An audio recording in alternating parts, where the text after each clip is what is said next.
આ વોર્ડ ફક્ત વોર્ડ નથી, સુરતનું પાવર સેન્ટર છે. સોની ફળિયાથી લઈને પીપલોદ સુધી, જૂના શહેરથી લઈને પોર્શ વિસ્તાર સુધી એક જ વોર્ડમાં આખું સુરત દેખાઈ જાય છે.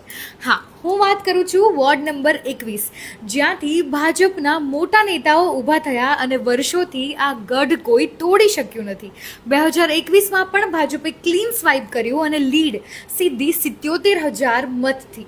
પણ આ વખતે સીન થોડો બદલાયેલો દેખાય છે. પાર્ટીની અંદર જ ટિકિટને લઈને ખેંચાતાણી જોવા મળી રહી છે. છેલ્લી ઘડીએ ઉમેદવાર બદલવાનો વારો આવી ગયો છે. અને અહીંના લોકોની સમસ્યા પણ કંઈ અલગ છે. જૂના શહેરમાં પાર્કિંગનો કંટાળો, પીપલોદમાં નાઇટ ટ્રાફિક અને સાથે રખડતા ઢોર પણ સમસ્યા છે. અહીંના મતદારો બહુ જાગૃત છે અને સીધું કામ અને સ્ટેબિલિટી જોવે છે.